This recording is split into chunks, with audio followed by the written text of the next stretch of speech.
This is Powered by Learning, a podcast designed for learning leaders to hear the latest approaches to creating learning experiences that engage learners and achieve improved performance for individuals and organizations. Powered by Learning is brought to you by DaVinci Interactive. For more than 25 years, DaVinci has provided custom learning solutions to government agencies, corporations, medical education and certification organizations, and educational content providers. We collaborate with our clients to bring order and clarity to content and technology. Learn more at davinci.com.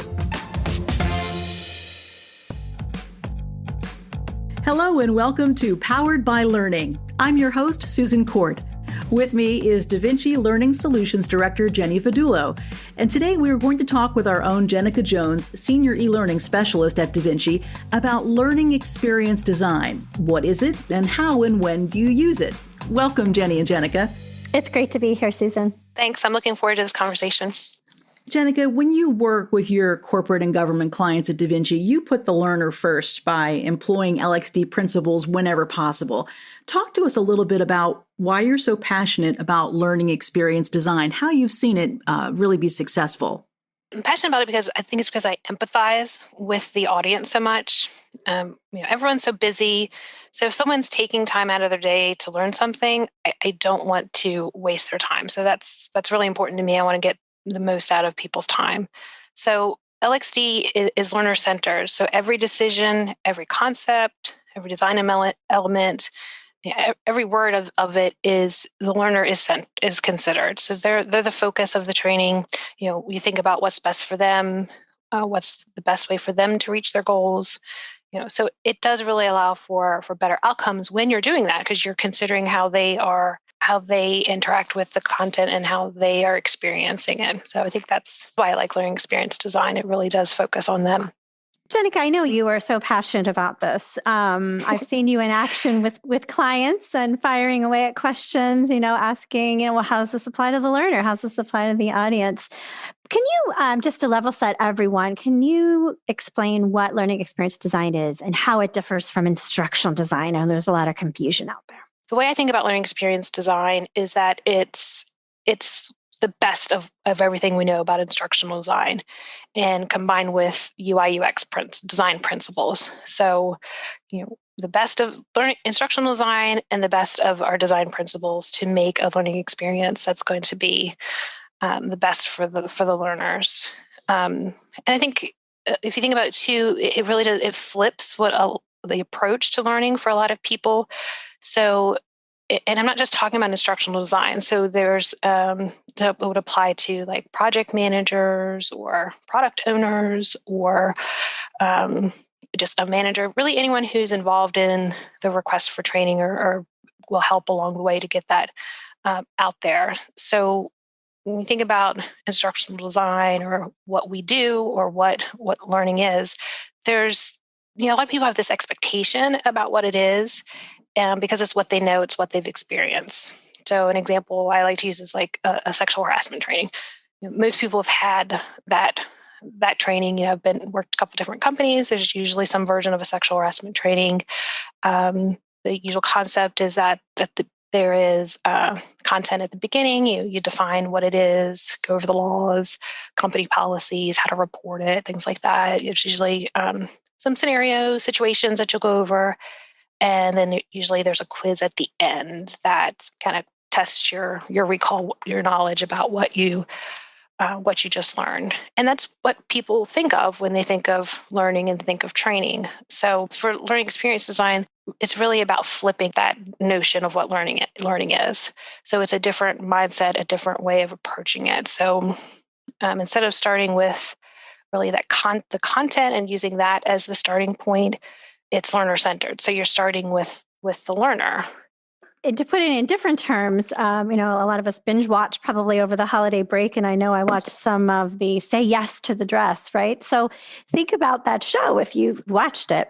They don't start with the dress. They don't march out with all the dresses, right? They talk to the client first, the person, the learner, the bride, to find out what she likes, what she wants, what her interests are. Tell me a little bit about you. Really understand the person, the learner first before they, bring in the dresses. Whereas, with so many situations, it's, bringing the content first as opposed to let's bring the learner through the door first, and approach it that way. It sounds more like a shift in thinking, if anything, Mm-hmm. Yeah, and even that example is a good example to go a little further with that. They also usually ask like how they met their partner. So they kind of get them all feeling all lovey-dovey and like the emotions going and getting, this is why you're here. You're here because of that love. And this is, this dress is the wedding is going to be. Right. And the setting where they're going to be, because they want the dress to fit in with the theme. Yeah. So all of that ties absolutely to this learning experience design. Yeah. And learner first. Mm-hmm. Give me an example of of approaching it differently from the lens of learning experience design. Do you have a specific one? We're kind of going back to the sexual harassment one. So like if you would approach that differently. So let's say we had that kind of situation, somebody approached us for doing that type of training, and the expectation, the normal course may have been how I described it earlier. But if we put ourselves in that learner's state of mind, if you're in an organization, maybe you don't think that applies to you. Maybe you're not being harassed and you've never seen somebody else being harassed. You're not the one doing harassing. So your expectation and your investment in that training is going to be fairly low. So maybe one way, if we put ourselves in their shoes to kind of overcome that would be maybe let's do a bystander training so that everyone felt empowered. So it wouldn't matter necessarily if you specifically were being harassed or were the harasser, but you are being empowered to help other people. You're going to be the one making a difference. So throughout the entire organization, now everyone is championing this idea of reducing your sexual harassment cases and preventing it. And if people know that potentially going to be confronted and that's top of mind for everyone, maybe they won't harass people as much. So that's the type of thing where if you look at it from a different point of view and kind of really focus on their experience, you'll have a different learning journey. You'll have a different approach to it. So that's just one kind of thing that I think most people can relate to as far as that sexual harassment training. Mm-hmm. Mm-hmm. So what do you see as the biggest need? If you kind of Google right now and you look at things, you are seeing more and more, learning experience design out there. So what's the biggest driver or drivers you see for organizations to need to make this shift? Well, first thing I would think of is the learner's expectations. So the way people consume content, the way we have our internet connection is so fast now. People can talk to their phones, they can talk to their home devices and get a question answered. Kids are doing that in their own homes now. So the speed in which you are consuming, have access to information and the different formats that it comes in. You have a web page, you have a video, you have a podcast, you have, all these different formats. So I think the expectation is greater. People expect more from their learning experience and how they ingest that information or how they consume content. Now, you talk about the things that have changed, and certainly I think today's learners are more sophisticated in part because of all the technology, but that also makes people in the position of creating the content who have to evolve. And I think that's where this learning experience design can come in so well. When you talk to clients, how do you tell them how they can employ these LXD principles and shift their thinking? Because it sounds obvious, right? Focus on the learner. It sounds like something we should always all do, but it does sound like it really is a shift in thinking and how they refocus the strategy behind their learning solutions. Like Jenny said, and she's been a part of some of these conversations where it's a lot of questions. It's a lot of kind of thinking about the end goal of the learning and, kind of getting to the meaning of it, meaning behind it, like sexual harassment, say you want to reduce sexual harassment, but, how do we get there? What does that look like? What do we think is going to be the best for your audience? And really trying to get their focus on the outcomes. What's the best way to get that outcome and not necessarily what the content is and saying, well, we have to define it. does the learner really need to know the laws? Is knowing what a law is around sexual harassment, or knowing what the policy is, going to stop them from doing it, or going to encourage them to speak up and report it potentially? So we really have to ask those kind of difficult questions around it, and to be able to focus on making that behavior change, or getting them the attitude change.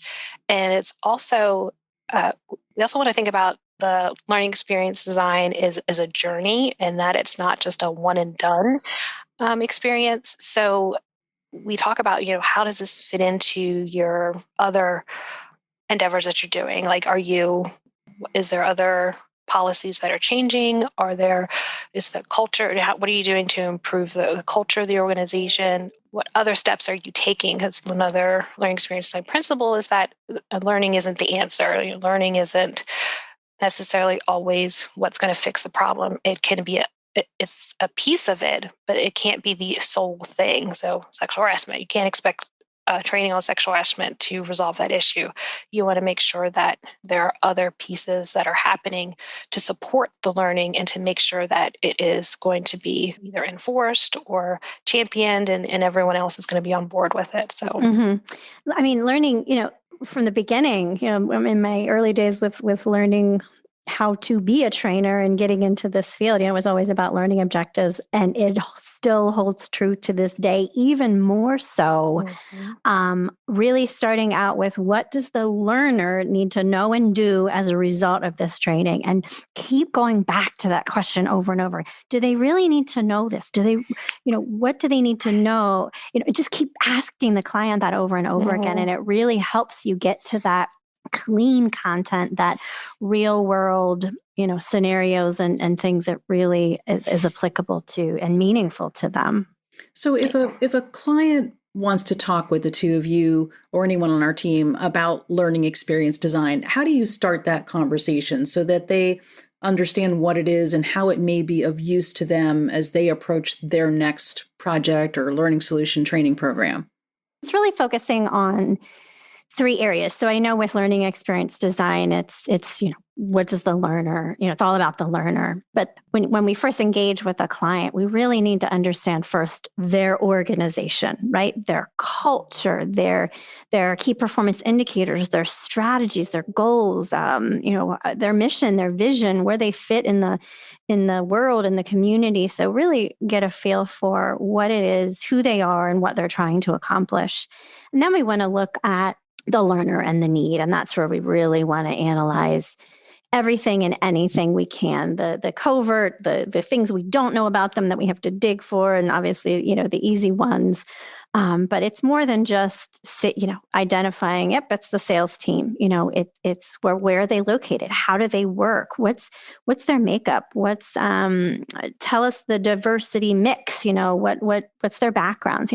What's their educational backgrounds? Everything and anything that we can learn about that learner is going to help us. And then we move into the need itself. So that's where we kind of do that needs analysis to determine, why do you think training is going to help the situation? What are you trying to solve? Is it, it could be in one of 3 categories, probably. Is it a compliance need?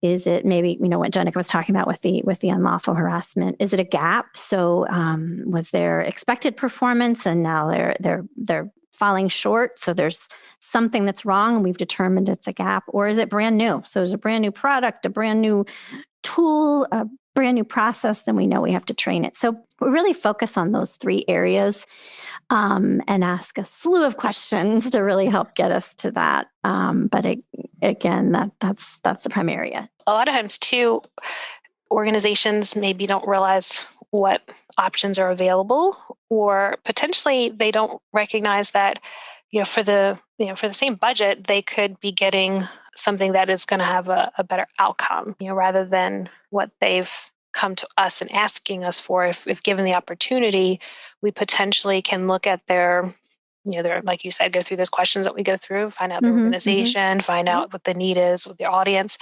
And instead of that, 15-minute or half an hour course, maybe we come up with several different pieces of content to create this journey that's going to give them a better result, but potentially for the same budget, but it's just in a different way of doing it. So that one I think is a hard one to do with the journey. Yeah. I know many clients or some clients come to us and use us as part of the journey, which is great. So maybe they've mapped out this larger journey, an e-learning or an instructor-led or a video, or, a piece of it is part of the journey. And I think it's important for us in part of the discovery phase, but also for the client to let us know, hey, this is a piece of this larger, initiative, this larger journey that we're doing, so that when we do our piece or have, it's more meaningful and we can make all of those connections so that it does become one cohesive journey. Yeah, definitely. We've done that a lot too. And it's always great when we can, have the same visual design, when we can reference the other pieces of the journey to reinforce them. Anytime you can make those extra connections and bring back those memories from something they experienced before, or something that they're going to experience in the future or other things, it all helps. All those little pieces help, to reinforce the learning and better. Another question. So should we always use learning experience design principles with every project? Oh, this one's a hard one for me, Jenny, because you know how I am about this one. But so this one, I would say that you should always strive to do it. So even we understand, we have clients who come to us and they need something done with a really quick turnaround, or they have a really small budget, or they think they just want a kind of an awareness or something quick to go out for the learners. But I always think that it should always be something that you're striving to, and at the very least, have the principle that you want it to be a positive and meaningful experience. So that can you can interpret that to being that if it's really a lot of content, that it's well organized, make sure, organize it well, make sure it's written in a way that is going to be understood and to be able to be read well. Make sure that the navigation and, the UI UX is good so that they don't get frustrated and that it doesn't cause a poor experience. Try to incorporate scenarios or stories into it. So any little piece that you can do to try to make it a more positive or meaningful experience, even if you're not doing the full thing, try to incorporate those things into the learning. And then another one that we haven't mentioned yet is the inclusive design. So that's kind of another kind of foundational one that you always kind of want to make just as your standard, is to, think about color contrast, think about making color not be the only indication when you're doing development, making text legible, things like that. So that's another principle that you potentially want to kind of make just as a standard, and thinking about your audience and making it an enjoyable experience for as many people as possible. Yep. So I'm sure, like everything, it depends on so many variables: budget, timeline, resources, goals. But any principle, any learning experience design principle that you can incorporate is going to elevate that experience. Absolutely. And I would think for those who maybe don't want to focus time in the beginning, should be reminded that little bit of investment of time to think about some of those learning experience design principles will invariably create a better learning solution that will be more impactful, more long-lasting, will help address whatever the goals were if they spend that time up front in thinking through some of those principles.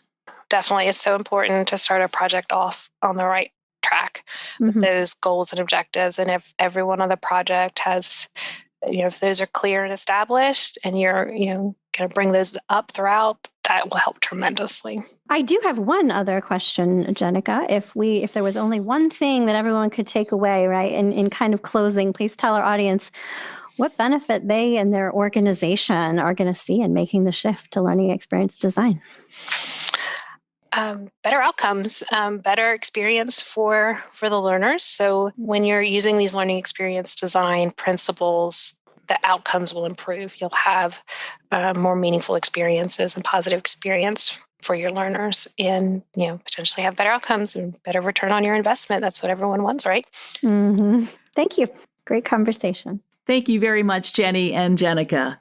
If you have any questions about what we talked about today, you can reach out to us on DaVinci's social channels, through our website, davinci.com, or by emailing us at poweredbylearning@davinci.com.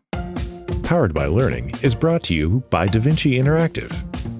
For more than 25 years, DaVinci has provided custom learning solutions to government agencies, corporations, medical education and certification organizations, and educational content providers. We collaborate with our clients to bring order and clarity to content and technology. Learn more at davinci.com.